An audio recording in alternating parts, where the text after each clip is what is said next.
நடிகை ஜோதிகா 1999ஆம் ஆண்டு ரிலீஸ் ஆன வாலி படம் மூலயமா தமிழ் சினிமாவில் அறிமுகமானாங்க. ஜோதிகா வாலியை தொடர்ந்து முகவரி, குஷி, தெனாலி இப்படின்ட்டு வரிசையாக அவங்க நடித்த படங்கள் எல்லாமே பார்த்திங்கன்னா வெற்றி படங்களாக அமைஞ்சுது. அவங்க நடித்த படங்கள் மட்டும் வெற்றி அடையலை, அவங்களுடைய ஆக்டிங்கும் பார்த்திங்கன்னா ஆடியன்ஸுக்கு பிடிச்சிது. நல்ல ஒரு டேலண்டான ஆக்ட்ரஸ் தான். ரொம்ப குறைஞ்ச வருஷங்கள்லேயே தமிழ் சினிமாவுடைய ஒரு லீடிங் ஆக்ட்ரஸாகவும் மாறிட்டாங்க ஜோதிகா.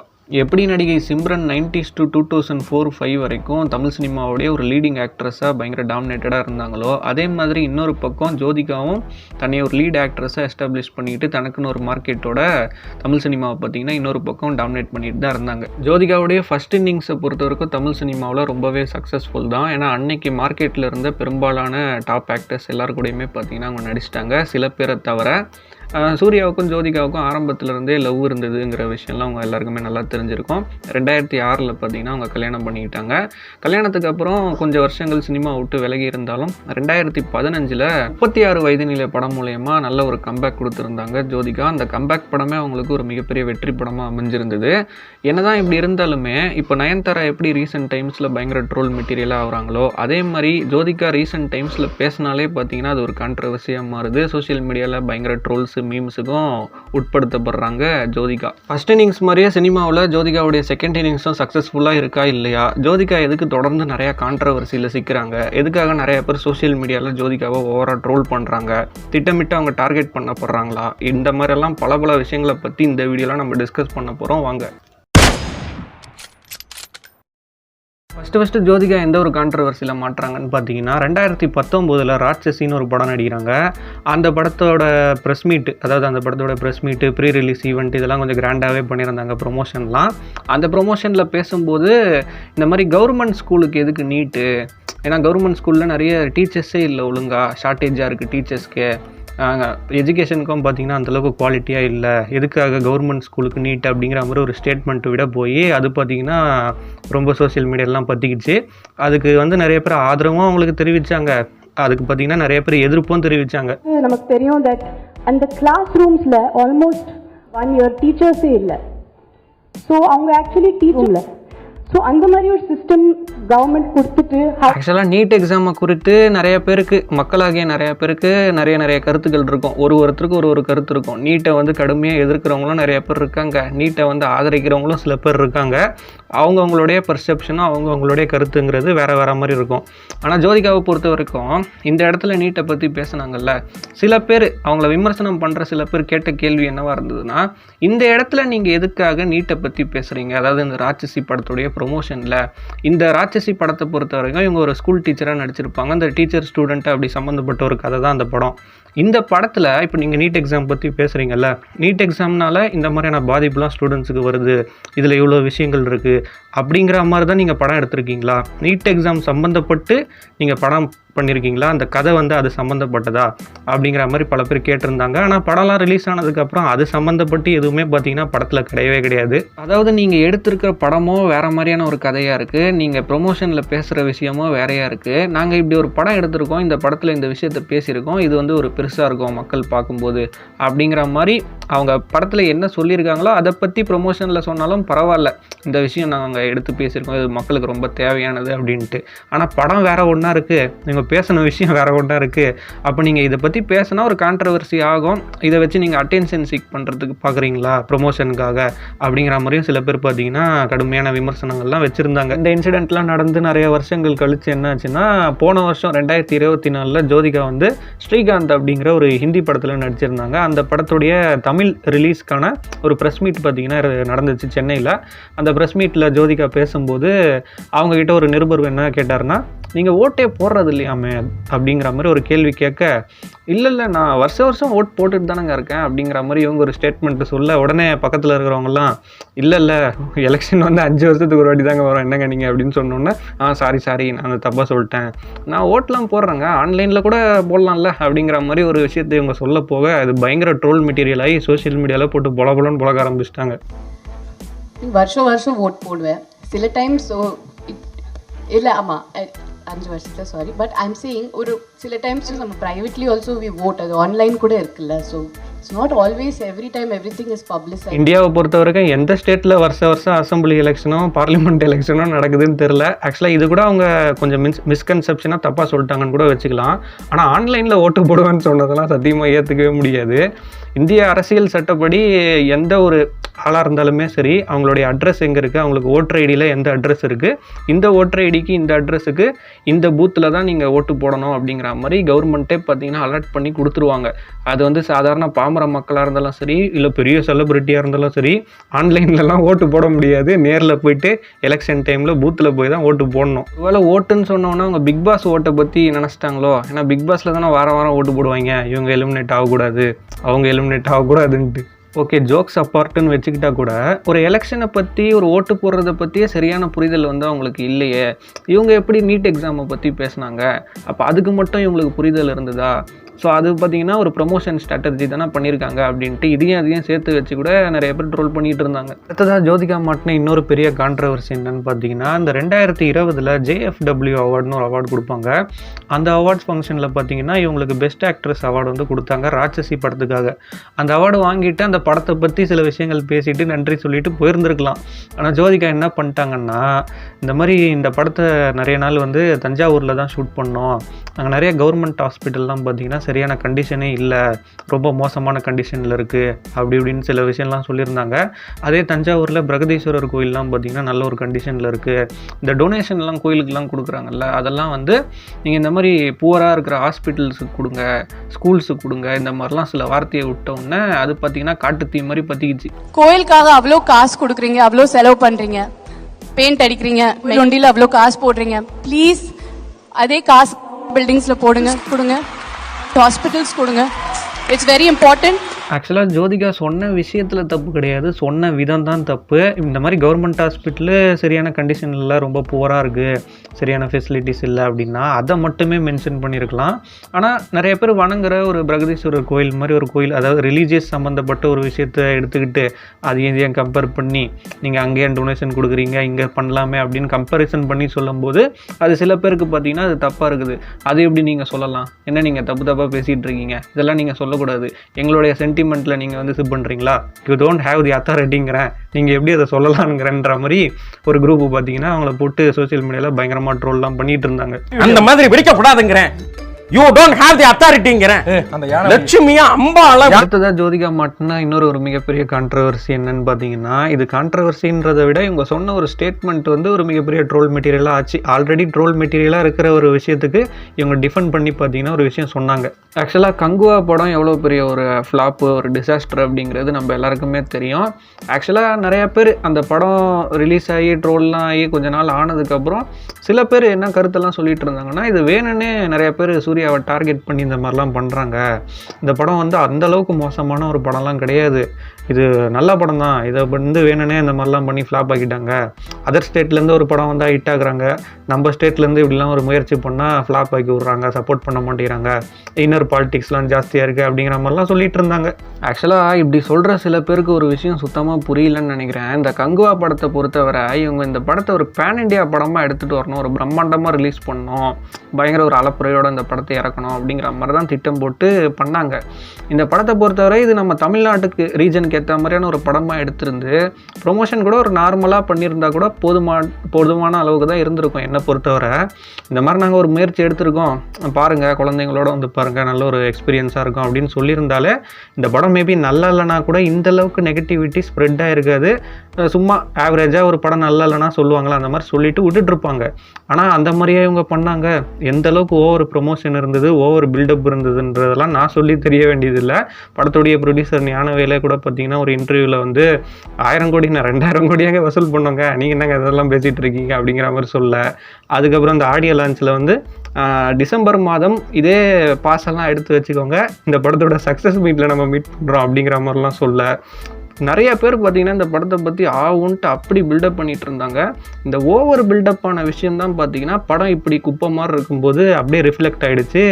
இதை எடுத்து வச்சாடா இந்த அளவுக்கு பில்டப் பண்ணிங்கன்ட்டு போட்டு பொலப்பலன்னு பொழந்தாங்க. இதுதான் ஆக்சுவல் ரீசன். சரி, ஏற்கனவே இப்படி ட்ரோல் போகுது, நம்மளாச்சும் அமைதியாக இருப்போன்னு இல்லாமல் ஜோதிகா பார்த்தீங்கன்னா இந்த படத்தை டிஃபெண்ட் பண்ணி இன்ஸ்டாகிராமில் ஒரு போஸ்ட் ஒன்று போட்டிருந்தாங்க, ரொம்ப லென்த்தியாக சில விஷயம்லாம் சொல்லி.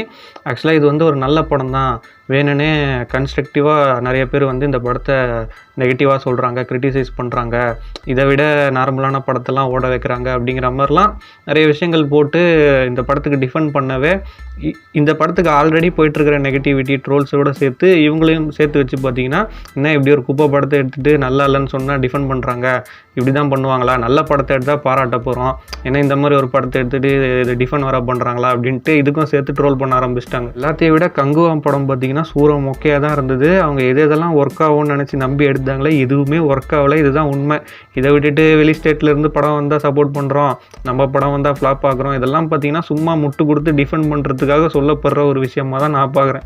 எல்லாத்தையும் விட ஜோதிகா இப்போ ரீசெண்ட் டைம்ஸாக பண்ணுற பல விஷயங்கள் தான் பார்த்தீங்கன்னா ரொம்ப பெரிய அளவில் ட்ரோலாக மாறிட்டு இருக்கு. என்ன அப்படின்னா இப்போ ரீசெண்டாக பார்த்தீங்கன்னா அவங்க பாலிவுட்டில் வந்து அவங்களுடைய கெரியரை வந்து ஃபோக்கஸ் பண்ணிகிட்டு இருக்காங்க. ஆக்சுவலாக தமிழில் வந்து 36 வயது நிலை படம் மூலிமா கம்பேக் ஆனாங்க கொஞ்சம் பிரேக்குக்கு அப்புறம். எனக்கு தெரிஞ்ச அந்த 36 வயது நிலை படம் மட்டும்தான் கிரிட்டிக்கலாகவும் சரி கமர்ஷியலாகவும் சரி பெரிய ஒரு வெற்றி படமாக ஆச்சு. பாக்ஸ் ஆஃபீஸ்லேயும் நல்ல ஒரு கலெக்ஷன் பண்ணி நல்ல ஒரு ஹிட்டு படமாக அமைஞ்சுது. அதுக்கப்புறம் பார்த்தீங்கன்னா பொன்மகள் வந்தால் நடித்தாங்க, அதுக்கப்புறம் மகளிர் மட்டும் நடித்தாங்க, வரிசையாக நிறைய படங்கள் வந்து சோலோ ஹீரோயினாகவே நடித்தாங்க. ஆனால் 36 வயது நிலை அந்த மாதிரி அந்த அளவுக்கு பார்த்தீங்கன்னா எந்த படமும் பாக்ஸ் ஆஃபீஸ் ரீதியில் பெரிய ஒரு வெற்றி அடையலை. 36 வயது நிலைக்கு அப்புறமா ஜோதிகாவுக்கு ஒரு நல்ல ஒரு ஹிட்டு படமாக அமைஞ்சுது. ஒரு பேர் சொல்கிற மாதிரி ஒரு கேரக்டராக இருந்ததுன்னா அவங்க வந்து இந்த செக்க சிவந்த வானம் படத்தில் ஒரு ரோல் பண்ணியிருப்பாங்க, அரவிந்த் சாமி ஒய்ஃபாக. அந்த படமும் ஹிட்டு, அவங்க கேரக்டரும் கொஞ்சம் பேசப்பட்டது. அதே மாதிரி இப்போது காத்தல் த கோர் அப்படின்ட்டு மலையாள படம் ஒன்று நடிச்சிருப்பாங்க போன வருஷம் மம்முட்டி அவர்கள் கூட. அந்த படம் பார்த்தீங்கன்னா நல்ல ஒரு வெற்றி படமாக அமைஞ்சுது. ஸோ தமிழில் அவங்களுக்கு பெருசாக 36 வயது நிலைக்கு அப்புறம் பெரிய ஒரு பிரேக் த்ரூவோ பிளாக் பஸ்டரோ எதுவும் பெருசாக அமையலை. அப்படிங்கிறதுனால இப்போ ஹிந்தியில் பார்த்தீங்கன்னா ஃபோக்கஸ் பண்ணி சில படங்கள்லாம் நடிச்சிருக்காங்க. பாலிவுட்லேயே இவங்க போன வருஷம் நடித்த அஜய் தேவ்கன் மாதவன் நடிப்பில் வந்த அந்த சைத்தான்கிற படத்தில் ஒரு முக்கியமான ரோல் நடித்தாங்க. அந்த படம் பார்த்தீங்கன்னா நல்ல ஒரு வெற்றி படமாக அமைஞ்சிருந்தது. அதே மாதிரி இந்த ராஜ்குமார் ராவோட சேர்ந்து ஸ்ரீகாந்த்ங்கிற ஒரு படத்தில் ஒரு முக்கியமான கதாபாத்திரம் பண்ணியிருந்தாங்க. இதில் நடித்ததெல்லாம் பெரிய விஷயம் இல்லை. ஆனால் இந்தந்த படங்களுக்காக இவங்க பாலிவுட்டில் போயிட்டு இன்டர்வியூலாம் கொடுக்குறாங்கல்ல, அதுலலாம் பார்த்தீங்கன்னா ரொம்ப தரக்குறைவாக தான் பேசுகிறாங்க. யாரை தரக்குறைவாக பேசுகிறாங்கன்னா இந்த கோலிவுட் சினிமா வந்து தமிழ் இண்டஸ்ட்ரி இருக்குல்ல, அது வந்து ஒரு டவுன் சவுத்தில் வந்து பார்த்திங்கன்னா மேல் டாமினன்ஸ் தான் ரொம்ப ஜாஸ்தி. அங்கே வந்து ஃபீமேல்ஸுக்கு பெருசாக இம்பார்ட்டன்ஸே இல்லை. ஒரு படம்னா கூட போஸ்டரில் கூட பார்த்திங்கன்னா ஆக்ட்ரஸ் எல்லாம் பெருசாக போட மாட்டாங்க, மேல் டாமினேஷன் தான். ஹீரோக்களுக்கு வந்து அவங்கள பற்றி புகழ்ந்து பேசுகிறது, அவங்க கூட டான்ஸ் ஆடுறது, இதுதான் பார்த்திங்கன்னா ஹீரோயின்களோட வேலையாக இருக்கும். இப்படி அப்படின்ட்டு ஏகப்பட்ட இன்டர்வியூலாம் கொடுக்க ஆரம்பித்தாங்க. அதெல்லாம் ட்ரோல் மெட்டீரியலாகவும் ஆச்சு. இந்த டப்பா கார்ட்டல்னு ஒரு வெப் சீரிஸ் கூட பண்ணியிருந்தாங்க. அதோடைய ப்ரொமோஷன் டைம்லேயே இதே மாதிரி தான் பார்த்தீங்கன்னா டவுன் சவுத்துன்னு சொல்கிறாங்க தமிழ் இண்டஸ்ட்ரியை. டவுன் சவுத்துனா என்ன? டவுன் சவுத்தில் நாம தான் தமிழ் இண்டஸ்ட்ரி தான் இருக்கோம், நமக்கு பக்கத்தில் கேரளா இருக்காங்க. ஆக்சுவலாக ஜோதிகா வந்து ஒரு ஹிப்போக்ரிட்டாக பேசுகிறாங்களா, அதாவது பொறாமையின் அடிப்படையில் இந்த மாதிரி அவங்க சோலோ ஹீரோனாக நடிக்கிற நிறைய படங்கள் தமிழில் ஓட மாட்டேங்குது, அதனால் இப்போ பாலிவுட்டில் போயிட்டு இந்த மாதிரிலாம் வன்மத்தை கொட்டுறாங்களா அப்படின்னு கேட்டிங்கன்னா அது உண்மையாக பொய்யாங்கிறது எனக்கு தெரில. ஆனால் அவங்க பேசுகிறதுல இந்த சந்தர்ப்பவாதம் அப்படிங்கிற ஒரு விஷயம் மட்டும் பார்த்திங்கன்னா தெளிவாக தெரியுது. சினிமாலன்னு மட்டும் கிடையாது, ரியல் லைஃப்லேயே பார்த்திங்கன்னா நிறைய சந்தர்ப்பவாதிகளெல்லாம் நம்ம வாழ்க்கையில் நிறைய பேரை சந்திப்போம். அதாவது ஒரு காரியம் ஆகணும்னா வேலை ஆகிற வரைக்கும் கையை பிடிப்பாங்க, காலை பிடிப்பாங்க, நீ தான் கெத்து அப்படி இப்படின்னு என்னென்னமோலாம் பேசுவாங்க. அவங்களுக்கு அந்த வேலை முடிஞ்சிச்சு, அந்த காரியம் ஆயிடுச்சு அப்படின்னு தெரிஞ்சதுக்கப்புறம் உனக்கு எனக்கு என்ன சம்பந்தங்கிற ரேஞ்சுக்கு அவங்களுடைய ஆட்டிடியூடு அவங்களுடைய பேச்செல்லாம் இருக்கும். கண்டுக்கவே மாட்டாங்க, ரொம்ப சுயநலமாக இருப்பாங்க. அதாவது இடத்துக்கு ஏற்ற மாதிரி ஆளுக்கு ஏற்ற மாதிரி பேசுறது அப்படின்வாங்கல்ல, அது எல்லாத்தையும் சேர்த்து தான் சந்தர்ப்பவாதங்கிற மாதிரி சொல்லலாம். இப்போ ஜோதிகாவுமே பார்த்தீங்கன்னா டோட்டலாக மும்பையில் போய் செட்டில் ஆகிட்டாங்க. இப்போ ஃபுல்லாகவுமே அவங்களுடைய ஆக்டிங் கெரியர் எல்லாம் பாலிவுட்டில் தான் அவங்க ஃபோக்கஸ் பண்ணுறாங்க. இங்கெல்லாம் அவங்க பெருசாக நடிக்கிறது கிடையாது. பாலிவுட்டில் வர வாய்ப்புகள்லாம் நடிச்சுக்கிட்டு, அதனால் இப்போ பாலிவுட்டில் இருக்கிறதுனால அங்கே அந்த இண்டஸ்ட்ரியை பற்றி பெருமையாக பேசணும்ல. பாலிவுட் வேறு லெவலு, டவுன் சவுத்துலலாம் பூரா இப்படி இருக்காங்க, இங்கே எவ்வளோ சூப்பராகிடுச்சு, அப்படி இருக்குது இப்படி இருக்குன்ட்டு ஓவராக அளந்து விடுறது. ஜோதிகா அவங்கள பற்றி சில பேருக்கு தெரியும்னு நினைக்கிறேன், பல பேருக்கு தெரியாது. அவங்க ஒரு நடிகையாக முத அறிமுகமானதே தமிழ் இண்டஸ்ட்ரியில் கிடையாது, பாலிவுட்டில் தான். டோலி சஜாக்கே ரெஹானா அப்படிங்கிற ஒரு படம் வந்து 1998 வந்ததுன்னு நினைக்கிறேன். அதில் பார்த்தீங்கன்னா அக்ஷய் கண்ணா ஹீரோ, இவங்க ஹீரோயின். அதுதான் ஃபஸ்ட்டு படம் இவங்களுக்கு. நம்ம மலையாள டைரக்டர் இவர் பிரியதர்ஷன் தான் பார்த்தீங்கன்னா அந்த படத்தை டைரக்ட் பண்ணுறாரு. அதாவது தமிழில் விஜய் ஷாலினி நடித்த காதலுக்கு மரியாதைன்னு ஒரு படம் வந்ததில்ல, அந்த படமே மலையாள ரீமேக் தான். அந்த படத்துடைய ரீமேக்கை தான் பார்த்தீங்கன்னா அங்கே இந்த படம் பண்ணுறாங்க, டோலி சஜாக்கே ரெஹானான்ட்டு. ஏஆர் ரஹ்மான் மியூசிக்கில். படம் பார்த்தீங்கன்னா ஒரு சூப்பர் ஃப்ளாப்பு. செம்ம ஃப்ளாப்பு. ஒரு வாரம் கூட ஓடலையா, அந்தளவுக்கு சூப்பர் ஃப்ளாப் அந்த படம். ஃபஸ்ட்டு படமே சூப்பர் டூப்பர் ஃப்ளாப்புங்கிறதுனால இவங்கள பார்த்தீங்கன்னா பாலிவுட் வந்து அப்படியே கை கழுவி விட்டாங்க. இவங்களுக்கு அடுத்தடுத்த வாய்ப்புகள்லாம் பெருசாக இல்லை.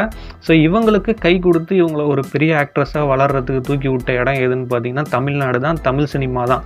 தமிழ் சினிமாவில் வந்ததுக்கப்புறம் தான் இவங்க படங்கள்லாம் ஓட ஆரம்பிச்சுது.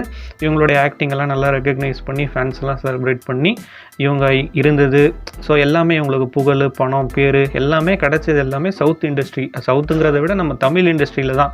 தமிழை தாண்டி இவங்க தெலுங்கில் நடிச்சிருக்காங்க, கன்னடத்தில் நடிச்சிருக்காங்க, வர வாய்ப்புகளை தான் நடிச்சிருக்காங்க. சில படங்கள் மட்டும்தான். தெலுங்குலேயும் சரி, கன்னடத்துலேயும் சரி, மலையாளத்துலையும் சரி இவங்க பெரிய டாமினேஷன்லாம் ஒன்றும் பண்ணலை. தமிழில் மட்டும்தான் இவங்களுக்கு பெரிய மார்க்கெட்டு. அப்படிப்பட்ட தமிழ் இண்டஸ்ட்ரி இவங்களுக்கு எல்லாமே கொடுத்த தமிழ் இண்டஸ்ட்ரியை பற்றி இன்றைக்கி பார்த்தீங்கன்னா பாலிவுட்டில் போயிருக்காங்க, 2 படம் நடிச்சிட்டாங்க. அப்படிங்கிறதுனால சந்தர்ப்பவாதத்தனமாக பார்த்தீங்கன்னா இந்த மாதிரிலாம் பேசிகிட்டு இருக்காங்க. ஆக்சுவலாக வளர்த்து விட்டவங்களே என்றைக்குமே மறக்கக்கூடாதுன்னு சொல்லுவாங்க. ஆனால் இவங்க விஷயத்தில் அது அப்படியே தலைக்கீழாக இருக்குது. யார் வளர்த்து விட்டாங்களோ, எந்த இண்டஸ்ட்ரி இவங்களை பெரிய ஸ்டார் ஆக்குச்சோ அந்த இண்டஸ்ட்ரியை பற்றி இப்படிலாம் பேசிகிட்டு இருக்காங்க. அதுலேயும் இந்த அஜய் தேவ்கன் கூட சேர்ந்து இந்த சைத்தான்னு ஒரு படம் நடித்தாங்கல்ல பாலிவுட்டில், அந்த படத்தோட ப்ரொமோஷனில் போய் நின்றுக்கிட்டு என்னென்ன பேசுகிறாங்க. அஜய் தேவ்கன் மாதிரி ஒரு நடிகரை நான் பார்த்ததே இல்லை, எனக்கு எந்த அளவுக்கு ஸ்பேஸ் கொடுத்து நடிக்க வச்சுருக்காரு, என் ஃபோட்டோவெல்லாம் போஸ்டரில் கூட போட்டு பயங்கரமாக ப்ரொமோஷன்லாம் பண்ணியிருக்காங்க. நான் டவுன் சவுத்தில் இருக்கும்போது அங்கே கூட எனக்கு இந்த மாதிரிலாம் பண்ணதில்லைன்ட்டு இஷ்டத்துக்கு பேசிகிட்டு இருக்காங்க. பக்கத்தில் நம்ம மாதவன் வேறு நின்றுட்டு இருக்காரு. அவர்கிட்ட கேட்டாலே இதெல்லாம் ஒத்துக்க மாட்டார் போல், ஏதோ தலையெழுத்தேன்னு இன்னும் கேட்டுட்டு இருக்காரு. Ajay the way he conducted himself, also बहुत सारे हीरोज़ के साथ काम किया है, almost all down south. Even poster में आई डोंट नो, मैं when I do a film in south also कौन इतना पोस्टर में डालता है, मतलब இச்சமே இல்லை. ஆக்சுவலாக ஜோதிகாவை பொறுத்தவரை தமிழில் அவங்க நடித்த நிறையா படங்களை நீங்கள் எடுத்து பாருங்கள். அது குஷி படத்தில் ஆரம்பித்து பல படங்கள் சொல்லலாம். எந்த படத்துலையுமே ஜோதிகாவுக்கு பார்த்தீங்கன்னா ஒரு ஈக்குவல் இம்பார்ட்டன்ஸு, அவங்களுக்கு ஆக்டிங் பண்ணுறதுக்கு நல்ல ஒரு ஸ்கோப்லாம் நிறையா படத்தில் இருந்திருக்குது. ஏதாவது 1-2 படத்தில் தான் பார்த்தீங்கன்னா மொக்கையான கேரக்டர் இருந்திருக்குமே தவிர பல படங்களில் அவங்க நல்லா பெர்ஃபார்ம் பண்ணுறதுக்கு ஸ்கோப்லாம் இங்கே கொடுத்துருக்காங்க. சும்மானா ஹீரோவை புகழ்ந்து பேசுகிறது, ஹீரோ கூட பாட்டுக்கு டான்ஸ் ஆடுறது, அது மட்டும் கிடையாது. பெர்ஃபார்ம் பண்ணுறதுக்கும் அவங்களுக்கு நிறையா ஸ்பேஸ் கிடச்சிருக்கு. உதாரணத்துக்கு சந்திரமுகி படமே எடுத்துக்கோங்களேன்.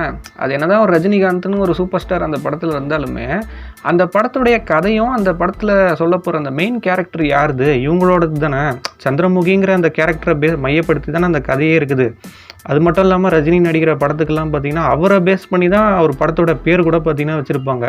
ஆனால் இந்த படம் வந்து இந்த கேரக்டர் தான் மெயின், இந்த கேரக்டர் இல்லைனா படமே கிடையாது. அப்படிங்கிறதுனால ஒரு ஃபீமேல் கேரக்டர் சந்திரமுகிங்கிற அந்த கேரக்டரையே பேராக வச்சு அதில் ரஜினி நடித்தார். ஸோ இந்த அளவுக்கு ஸ்பேஸ்லாம் கொடுத்துருக்காங்கல்ல. அதே மாதிரி போஸ்டர்ஸு, இவங்க நடித்த பல படங்களுடைய போஸ்டர்லாம் நீங்கள் எடுத்து பாருங்கள். அந்த இவங்க சொன்ன அந்த ஸ்டேட்மெண்ட்டு டைம்லேயே பல பேர் ட்விட்டர்லலாம் போட்டு அடின்னு அடித்தாங்க. எல்லா தமிழ் படத்துலையுமே இவங்களுடைய ஃபேஸ் எல்லாம் போஸ்டரில் போடுவாங்க ஹீரோவுக்கு ஈக்குவலாக. அப்படி போடாமலாம் இவங்களை தட்டி கழிச்சதே கிடையாது. அப்படி இருந்தும் இன்றைக்கி பாலிவுட்டில் நடிக்கணுங்கிறதுக்காகவும் ஏதோ 2 படத்தில் வாய்ப்பு கொடுத்துட்டாங்க அப்படிங்கிறதுக்காகவும் இப்படியா மனசாட்சி இல்லாமல் உருட்டுறது. அஜய் தேவ்கனை பற்றி ஆகுன்ட்டு அவர் என்னமோ பெரிய இந்த நடிகருங்கிற ரேஞ்சுக்கு பேசுகிறாங்க. அவர் என்ன பெரிய நடிகர், இந்த சமூகம் எப்படி போனால் என்ன, மக்கள் எப்படி போனால் என்ன, எவன் வாய் கேன்சர் வந்து செத்தா என்னன்ட்டு காசை வாங்கிட்டு இந்த பான்பராக் விளம்பரத்தில் விமல் பான்பராக்கில் நடித்தவர் தானே அவர் என்ன பெரிய இவர் அவர். சரி, இதை கூட விட்டுறலாம். இப்போ சமீபத்தில் ரகுல் பிரீத் சிங் கூட ஒரு படம் நடிக்கிறாரு. அதில் ஒரு சாங் கூட ரிலீஸ் ஆகி ட்ரெண்டிங்கில் போயிட்டு இருந்தது. கிளாமருங்கிறது சினிமாவில் ஒரு பார்ட்டு தான். ஆனால் அந்த சாங்கில் ரகுல் பிரீத் சிங்கை வந்து நிற்க வச்சு இவங்க ஆட வைக்கிறதெல்லாம் பார்த்தீங்கன்னா கிளாமர் கிடையாது, அது வல்காரிட்டி. இந்த வயசில் இப்படி ஒரு ஆக்ட்ரஸை போட்டு இந்த மாதிரிலாம் நடிச்சிட்டு இருக்காரு. பாலிவுட் வந்து நல்லா இருக்கான், கோலிவுட் வந்து டவுன் சவுத்து, ஹீரோ டாமினேஷன். அப்போ இதுக்கு பேர்லாம் என்னது? பாலிவுட்லாம் ஃபஸ்ட்டு ஒரு இண்டஸ்ட்ரியா, ஒரு நெப்போட்டிசம் ப்ராடக்ட்டுக்காக தான் பார்த்தீங்கன்னா வாய்ப்பு கொடுப்பாங்க. அவங்க ஆளுங்களை தான், இவங்க சொல்கிற ஆட்களை தான் நடிக்க வைக்கணும்னு வாங்க. விளம்பரத்துலேருந்து எல்லாத்துலேயுமே பார்த்தீங்கன்னா இவங்களுக்கே தான் ஃபோக்கஸ்ஸு. இவங்களே அவார்டு கொடுத்துப்பானுங்க. பூரா அண்டர் கிரவுண்டு மாஃபியா கண்ட்ரோலில் தான் இருக்குது. பல விஷயம்லாம் பண்ணுவானுங்க. வெளில இருந்து ஒருத்த வந்து ஜெயிச்சிட முடியுமா அவ்வளோ சீக்கிரத்தில்? அவ்வளோ பாலிடிக்ஸ் இருக்குது. அதனால தானே உங்களையே முதல் படம் லாஸ்ன்னொன்னே ஓடலன்னொன்னே துரத்தி விட்டாங்க. முதல் படம் ரிலீஸ் ஆகி அது ஃப்ளாப்புன்னு தெரிஞ்ச உடனே கெரியர் பிகின் ஆகிறதுக்கு முன்னாடி எண்டு கார்டு போட்டு இவங்களை அமுச்சு விட்டாங்க பாலிவுட்ல இருந்து. இப்போ அங்கே செட்டில் ஆகி பாலிவுட்ல நடிக்கிறதுனால அது நல்ல இண்டஸ்ட்ரியாக மாறி போச்சு. தமிழ் வந்து டவுன் சவுத்து, தமிழில் இந்த மாதிரி அந்த மாதிரின்ட்டு இஷ்டத்துக்கு உருட்டுறது. ஓகே ஃப்ரெண்ட்ஸ், இந்த வீடியோ உங்களுக்கு பிடிச்சிருக்கோன்னு நினைக்கிறேன். இந்த வீடியோ பிடிச்சிருந்தா லைக் பண்ணுங்கள், ஷேர் பண்ணுங்கள், மறக்காமல் சேனலுக்கு சப்ஸ்கிரைப் பண்ணி உங்களுடைய சப்போர்ட்டை தருவீங்க. இதே மாதிரி இன்னொரு இன்ட்ரெஸ்டிங்கான வீடியோவில் உங்களை வந்து சந்திக்கிறேன். தேங்க்ஸ் ஃபார் வாட்சிங்.